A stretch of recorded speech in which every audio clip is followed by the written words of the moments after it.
Hello તાલીમાર્થી મિત્રો, અંગ્રેજી ભાષાના શબ્દ શીખવાનો આજે 114મો દિવસ છે. તો ચાલો શબ્દ શીખીએ. આજનો પહેલો શબ્દ છે વિન્ડો. તેનો સ્પેલિંગ છે WINDOW. વિન્ડો એટલે બારી. ઉદાહરણ તરીકે, પ્લીઝ ઓપન ધ વિન્ડો. કૃપા કરીને બારી ખોલો. ત્યાર પછીનો શબ્દ છે ડ્રીમ. તેનો સ્પેલિંગ છે DREAM. ડ્રીમ એટલે સપનું. ઉદાહરણ તરીકે, she has a big dream in life. તેને જીવનમાં મોટું સપનું છે.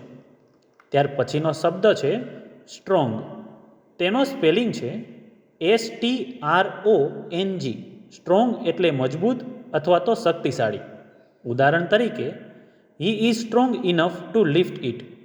તે તેને ઉપાડવા માટે પૂરતો મજબૂત છે. ત્યાર પછીનો શબ્દ છે પેપર.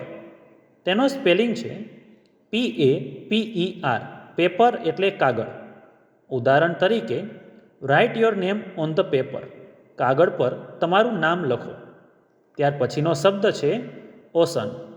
તેનો સ્પેલિંગ છે OCEAN. ઓશન એટલે મહાસાગર. ઉદાહરણ તરીકે, the ocean looks beautiful at night. રાત્રે મહાસાગર સુંદર લાગે છે. તો મિત્રો, આજે શીખેલા 5 શબ્દો આ રીતે હતા. વિન્ડો એટલે બારી, ડ્રીમ એટલે સપનું, સ્ટ્રોંગ એટલે શક્તિશાળી, પેપર એટલે કાગળ અને ઓશન એટલે મહાસાગર. તો આવી જ રીતે ITIની અને જોબની અપડેટ માટે આ ચેનલને સબસ્ક્રાઈબ જરૂર કરજો.